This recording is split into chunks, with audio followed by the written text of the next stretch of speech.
오늘 성경의 배경은 북이스라엘 왕 여호람 때의 일이었습니다.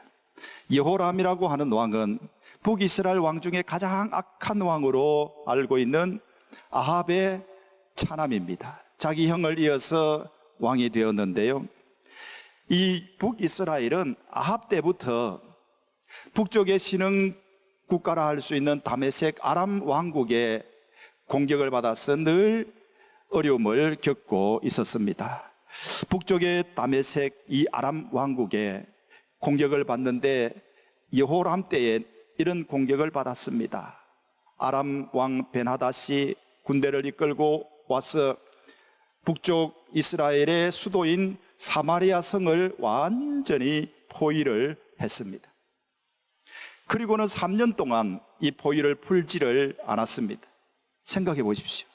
3년 동안 성을 둘러싸고 개미 새끼 한 마리 드나들지 못하도록 그렇게 꽉 막고 있으니까 그 안에 어떤 일이 벌어지겠습니까? 먹을 것이 점점 줄어들고 나중에는 먹을 것이 다 떨어졌습니다. 그래서 물가가 폭등을 했습니다. 물가가 폭등을 했는데 돈을 얼마를 주고도 곡식을 사지 못하는 지경에 이르렀습니다. 없었기 때문이죠. 그래서 심지어는요, 자기 자식을 삶아 먹는 그런 일까지 벌어졌습니다. 오늘은 내 자식을 삶아 먹고 내일은 내 자식을 삶아 먹자고 그렇게 해서 오늘 그렇게 했는데 어제 그렇게 했는데 오늘이 되니까 이 사람은 자기 자식을 안 내놓겠다 그럽니다. 그래서 왕에게 가서 고소를 하는 그런 일까지 벌어지고 있었습니다. 그때에 이 여호람이라고 하는 사람은 자기 아버지만큼은 악하지는 않았지만 완전히 하나님 편에 선 사람은 아니었습니다. 그래서 이 일을 두고서 하나님을 원망하기 시작합니다. 그래도 하나님을 믿는 나인데 어째서 하나님께서 이런 일을 그냥 두고 계신가? 또 더 원망하던 사람이 있었는데요, 엘리사라고 하는 하나님의 선지자에 대해서 굉장히 원망을 했습니다. 왜냐하면 하나님의 선지자는 과거에 이런저런 놀라운 일을 행하면서 어려운 일을 겪고 있는 사람들을 도와주고 이적을 행하고 하던 그런 사람이었는데 지금 이 지경에 이르는 우리를 위해서 아무것도 하고 있지 않다는 사실 때문에 엘리사에 대해서 반감이 그냥 확 올라왔습니다. 죽이고 싶었습니다. 실제로 죽이려고 했습니다. 엘리사를 죽이라고 사람을 보냈습니다. 그런데 이 엘리사가 왕이 자기를 죽이려고 한다는 것을 알아챘습니다. 엘리사는요, 하나님께로부터 받는 계시가 많았습니다. 함께 있던 사람들에게 왕이 나를 죽이려고 사람을 보낼 것이다, 그렇게 말합니다. 그런 사람들이 오면 문을 열어주지 말라고 했습니다. 근데 그 말이 채 마치기도 전에 그 집에, 엘리사가 있는 그 집에 왕이 보낸 사람들이 들이닥쳤습니다. 그 사람들이 하는 이야기가 이랬겠죠. 왕이여, 당신에게 굉장히 화가 났습니다. 당신을 죽이려고 합니다. 그랬습니다. 그때에 엘리사가 그 사람들에게 이렇게 이야기를 합니다. 하나님의 말씀을 들으십시오. 하나님께서는 내일 이맘때에 사마리아 성문에서 아주 싼 값에 곡식을 구할 수 있게 하실 것입니다. 그 이야기를 하는 것입니다. 여러분, 엘리사가 하는 말이라면, 특별히 하나님께서 그렇게 말씀하셨다고 하면 맞는 말입니다.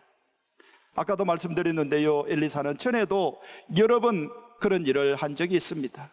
북쪽에 있는 이 아람 왕이 쳐들어왔을 때에 쳐들어올 때마다 미리 어느 길목으로 올 것이다, 어느 길로 올 것이다 하는 걸 예비하고 왕에게 알려주어서 방비를 하게 했습니다.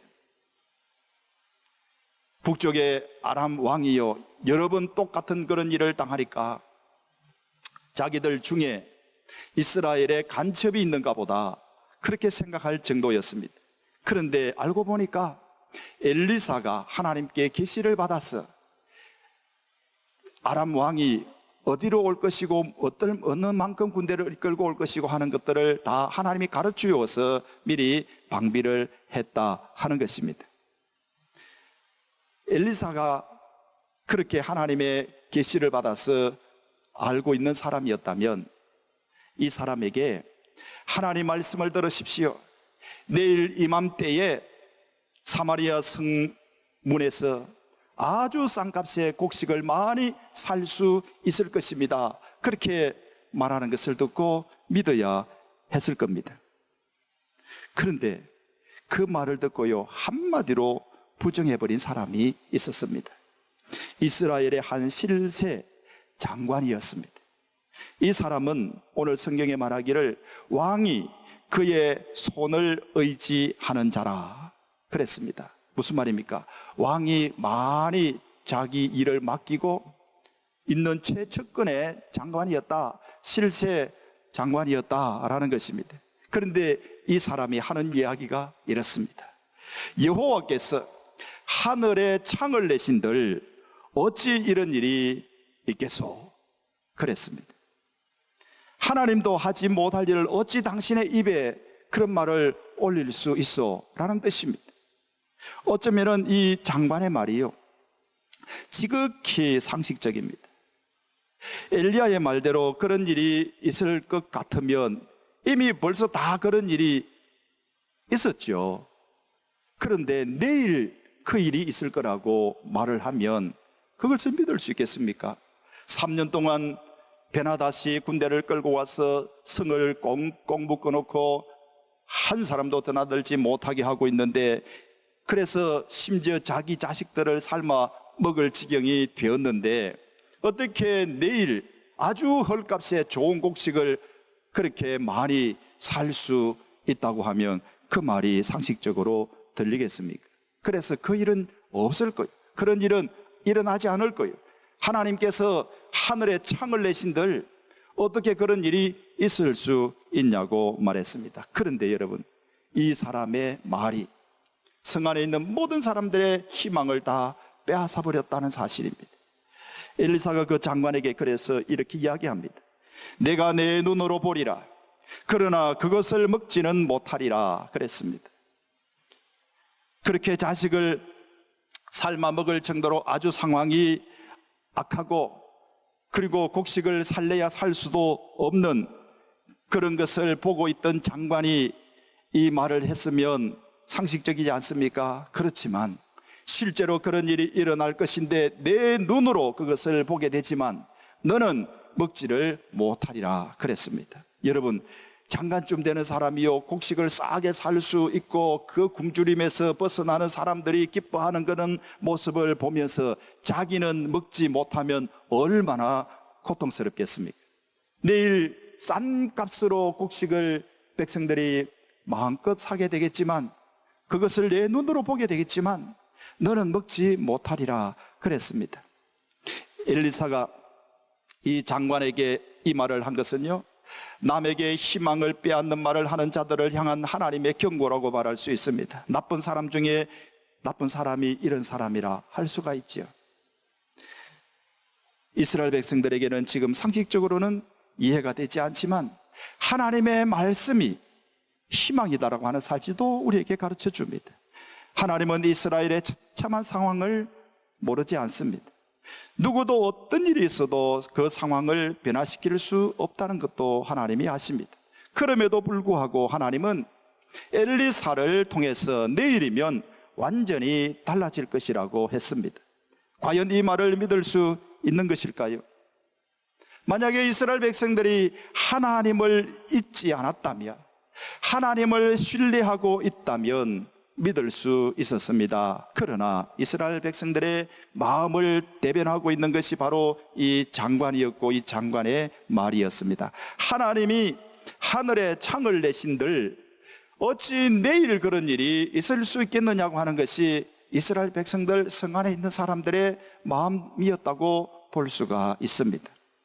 그런데 여러분 생각해 보면은 하나님은 이스라엘의 조상들, 이스라엘 백성들을 위해서 상식을 뛰어넘는 그런 일들을 과거에 많이 행하셨던 것을 그들이 잘 알고 있었다는 사실입니다. 아마 이스라엘 백성들은 자기 후손들에게 또 자기 자녀들에게 항상 그런 이야기를 들려주었을 겁니다. 모세가 애굽 군대 앞에서 홍해를 가른 그런 이야기들도 이야기해 주었을 거고요. 그리고 기드온이 300명을 데리고 미디안 군사 13만 5천 명을 대항해서 12만 명을 죽이고 살아남아간 자는 15,000명밖에 되지 않았다고 하는 그런 이적의 이야기도 자기 자녀들에게, 후손들에게 자주자주 이야기해 주었을 겁니다. 그런 상식을 뛰어넘는 그런 일들을 하나님께서 행하셨다는 것을 이스라엘 백성들은 과거에 자기 조상들 역사에서 잘 알고 있었습니다. 그래서 그런 이적을 행하신 하나님을 그들이 믿고 있었다면 엘리사의 말을 그렇게 받아들이지는 않았을 겁니다. 하지만 그들에게는 참 믿음이 없었습니다. 이스라엘 사람들에게 믿음이 없어도 여러분, 하나님의 말씀은 여전히 그들에게 희망이라고 하는 사실입니다. 엘리사가 말한 그것이 희망이었습니다. 그리고 그 희망이 실체로 드러났습니다. 사마리아 성이 포위되어 있어서 심하게 좀 이야기하면 개미 새끼도 드나들 수 없었는데, 성 밖에도 살 수가 없었는데 실제로 그런 일이 엘리사의 말대로 그런 일이 일어났다라는 것입니다. 성 안에서 사는 사람들이 참 희망이 없기도 했었고요, 성 밖에 사는 것도 쉽지 않았습니다. 왜이겠습니까? 군대가 성 밖에 포위를 하고 있으니까 그 성 밖에 살면 아람 군대에 직격으로 당하게 됩니다. 그런 위협을 받았습니다. 그래서 성 밖에 사는 사람도 거의 없었다고 할 수 있습니다. 만약에 성 밖에 사는 사람이 있었다면 그런 사람들은 성 안에 어떤 일이 있어도 못 들어올 사람만 성 밖에 살았을 것입니다. 오늘 성경에 나오는 나병 환자들이 그런 사람들이었습니다. 성문 어귀에서 나병 환자 4사람이 이런 이야기를 주고받고 있습니다. 야, 우리가 성 안에 들어가서 살지 못한 거 우리가 인정해야 될 것 아니겠나 하는 그런 이야기를 했겠죠. 그러면서 이야기합니다. 우리가 저 성 안에 들어가서 먹을 것을 구하고자 해도 들어보니까 저 성 안에도 다 굶주리고 있더라. 우리가 이렇게 앉아서 죽더니 성 안에 들어가 보자고 생각을 하지만 그 가봐야 헛방이다. 그리고 우리가 이 자리에 가만히 있으면 또 죽는다. 그러니 이래 또 죽고 저래 또 죽으니 차라리 저 성을 둘러싸고 있는 아람 군대에 가서 우리가 항복을 하자. 만약에 저 군대가 우리를 살려주면 살 것이고 죽여버리면 우리는 죽으면 되지 않겠냐 하는 그런 이야기를 나누고 있었습니다. 이 나병 환자들은 어제 엘리사가 말한 것을 듣지 못한 사람들이 내일 이맘때에 싼 값에 곡식을 아주 쉽게 살 수 있게 되리라 하는 말을 듣지 못한 사람들이었습니다.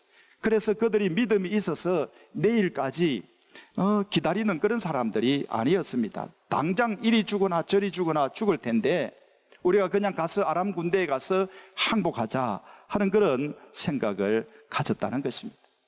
그래도 무턱대고는 갈 수가 없으니 해가 지면 살금살금 가자 하고 이야기를 했던 것 같아요.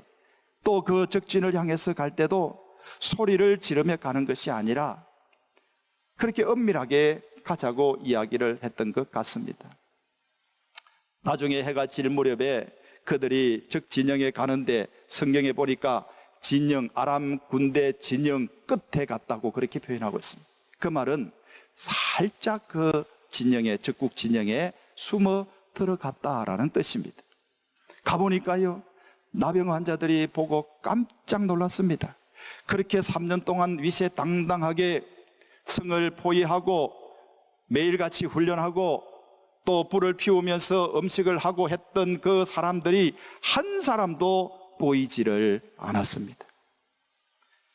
사람은 없는데 말과 나귀는 그대로 있었습니다. 사용하던 물건들이 그대로 있었습니다.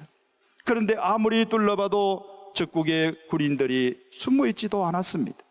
적국이 아무도 없고 너무도 조용했습니다. 그런 이유가 있었습니다. 하나님께서 그들을 조금 전에 다 도망가게 만들었다는 겁니다. 해가 질 무렵에 이 나병 환자들이 적국 진영을 향하여 가던 그때에 아람 진영에서는 해가 지니까 병사들이 다 도망가기 시작했습니다. 낮에 가면 도망가는 것이 아마 노출되어서 그럴까 그랬던 것 같습니다. 그런데 그 전에 무슨 일이 있었냐면 하나님께서 이 아람 군대의 군인들에게 놀라운 소리를 들려주었습니다. 병거가 지나가는 소리, 요즘 같으면 전차가 그냥 웅웅거리며 지나가는 소리를 듣게 해주었습니다. 그리고 말과 나귀의 소리를, 그렇게 적병사들의 소리를 듣게 해 주었습니다. 그 소리를 듣고서 아람 군인들이 생각하기를, 저 이스라엘 왕이 우리하고 한판 붙으려고 저 북쪽에 있는 히타이트 왕의 군대를 용병으로 사왔구나. 저 남쪽에 있는 이집트의 왕의 군대를 용병으로 사왔구나. 그 군인들이 이제 집결하고 있구나 하는 생각을 했다는 것이죠. 그래서 두려워서 해질 무렵에 그 아람 군대 군사들이 다 도망가 버렸습니다. 아마도요, 이 아람 군인들은 그 소리를 들으면서 소름이 쫙 끼쳤을 거예요. 그래서 해질 무렵에 아무도 보지 못한 그때에 살금살금 그 진영에서 도망가 버렸다라는 것입니다. 하나님께서 엘리사를 통해서 이스라엘 백성에게 희망의 말씀을 주셨지만 그것을 믿지 못하니까 하나님께서는 특별한 방법을 쓰신 것입니다. 이스라엘 백성들이 버린 나병 환자들, 그리고 희망이 없는 사람들 중에도 희망이 없는 사람들에게 이 놀라운 일을 보게 하셨다라는 겁니다.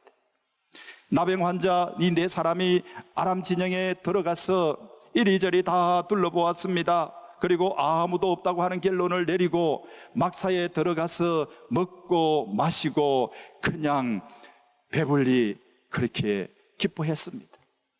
또 쳐다보니까 은과 금과 좋은 옷들이 널려져 있습니다. 그것을 가지고 나와서 감추어 두었습니다. 아마 이때는요, 이 나병 환자들이 자기들이 병이 다 나은 것보다 더 기뻤을 겁니다. 왜냐하면요, 굶어서 죽을 거잖아요. 그런데 먹게 됐지 않습니까? 그리고요, 그 많은 군사들을 위해서 음식을 만들어서 그릇 담아 놓았을 테니 얼마나 많았겠어요. 배를 채우고 나니까 눈에 다른 것이 들어왔습니다. 은도 보이고 금도 보이고 좋은 옷들도 보였습니다. 막 그렇게 끌어안고서는 저 한 곳에 갖다 숨겨두었습니다. 또 다른 막사에 들어가 보니까 똑같았습니다. 그리고 거기서도 은과 금과 좋은 옷들을 가지고 감추어 두었습니다. 이렇게 먹고 마시고 훔쳐서 숨기는 동안에 그들은 서로 쳐다볼 생각도 하지 않았을 거예요. 두 번씩이나 하고 나니까 이제 서로 얼굴이 쳐다보였습니다. 그들에게 같은 마음이 생겼습니다. 이렇게 좋은 일이 있는데 우리가 여기서 끝내는 것이 아닌 것 같다는 생각을 하게 된 것입니다. 그래서 그들이 이렇게 이야기합니다. 오늘은 아름다운 소식이 있는 날이거늘 우리가 침묵하고 있도다. 만일 밝은 아침까지 기다리면 벌이 우리에게 미칠지니 이제 떠나 왕궁에 가서 알리자 그랬습니다. 사마리아 성 안에 있는 사람들은 아무것도 모르고 있었습니다. 어제 엘리사가 이런 일이 있을 거라고 했지만 힘 있는 장관 한 사람에게 부정당하면서 성 안에 있는 모든 사람들은 다 잊어버렸습니다. 그러나 하나님의 말씀은 반드시 이루어집니다. 엘리사가 말한 그대로 되었습니다. 초상식적인 방법으로 하나님께서 이루어 주신 것입니다. 이 나병 환자들은 자신들이 보았던 그것들을 성 안에 있는 사람들에게 전해주어야 되겠다고 생각했습니다. 이것이 아름다운 소식이라고 했습니다. 그런데 자신들의 그 즐거움에 빠져 있을 때는 그 소식을 전하고 있지 않았습니다. 그러다가 문득 이 아름다운 소식에 대해서 침묵하고 있다는 것을 깨달았습니다. 그리고 성에 가서 전하자고 했습니다. 만약에 날이 밝을 때까지 이 소식을 전하지 않으면 우리에게 화가 미칠 거라고 그렇게 이야기를 합니다. 그렇습니다. 하나님의 말씀으로 희망을 전할 때에 그것을 부정하면 희망을 빼앗는 악한 일입니다. 그리고요, 하나님의 말씀을 듣고 구원을 받은 사람이 누구든지 그것을 누릴 수 있다고 전하지 않는 것도 죄인 것입니다. 이것을 나병 환자들이 깨달았습니다. 그런 생각이 들자마자 이 4명은 성을 향하여 달렸습니다. 성문 앞에 가서 큰 소리를 질렀습니다. 문지기들에게 소리를 질렀습니다. 여보시오, 우리가 아람진에 갔더니 거기 한 사람도 없었고 사람의 소리도 없었어. 오직 짐승과 나귀들 소리만 있었어. 막사는 텅텅 비어 있었어. 그렇게 외쳤습니다. 지금 그곳에 가면 얼마든지 곡식을 가져올 수 있고 짐승들을 끌어올 수 있다는 것입니다. 나병 환자들이 전한 이 소식은 이스라엘 백성들에게 복음이었습니다. 이제 살 수 있다는 복음이었습니다. 너무도 반갑고 아름다운 소식이었습니다. 그런데 그것을 듣지 못한다면 성 안에 있는 사람들은 그대로 다 죽고 말 것입니다. 나병 환자들이 인간적으로 생각하면 자신들을 무시하고 버린 사람들에게 전하고 싶은 생각이 들지 않았을 수도 있습니다. 그러나 하나님이 자기들에게 이것을 보여주시고 먼저 먹고 마시게 해서 살게 해주실 때는 믿지 못해서 아무 희망을 갖지 못한 사람들에게 이 소식을 전해주라는 것입니다. 그들은 이 사명을 다 했습니다. 복음을 받은 사람들은 이래야 합니다. 누구든지 복음을 받고 깨달은 사람에게 있는 사명은 다른 사람에게 이 소식을 전하는 것입니다. 그러면 반드시 듣는 사람이 있고 그리고 들으면 그들도 살아납니다. 예수 그리스도를 먼저 알게 된 사람은 이것을 전하는 것이 사명입니다. 오직 예수 그리스도가 인생의 소망입니다. 오직 예수 그리스도만이 죽은 영혼을 살리고 영생을 얻게 하고 천국의 삶을 누리게 합니다. 그런데 이것을 전하는 자가 없으면 누가 믿을 수 있겠습니까? 사도 바울은요, 헬라인이나 야만이나 지혜 있는 자나 어리석은 자에게 내가 빚진 자라 그랬습니다. 내가 복음을 전해도 자랑할 것이 없으면 내가 부득불할 일임이라. 만일 복음을 전하지 아니하면 내게 화가 있을 것임이라 그랬습니다. 예수님께서 바울에게 빨리 복음을 전하지 않으면 죽이겠다고 말한 적이 없습니다. 그러나 복음을 진정으로 행복을 찾은 이 바울이요, 자기에게 기쁜 소식이고 아름다운 소식이었던 것처럼 아직까지 무지 속에 자신의 옛모습을 하고 있는 그 자기들 동족을 바라보면서 안타까운 마음을 가지고 복음을 전하지 않을 수가 없었다라는 것입니다. 그래서 바울은 복음을 전했습니다. 복음을 전해도 자랑할 것이 없고 전하지 않으면 화가 미칠 것 같다고 그렇게 말하고 있습니다. 사랑하는 성도 여러분, 아름다운 소식, 복음을 전하는 사람이 있어야 듣는 사람이 있고 예수 믿는 사람이 있는 것입니다. 우리를 복음 듣고 믿는 사람이 되게 하신 것은 아름다운 소식을 전하라는 것입니다. 사랑하는 성도 여러분, 생명의 복음, 이 아름다운 소식을 전하는 그런 저와 여러분 되시기를 예수님의 이름으로 축원합니다.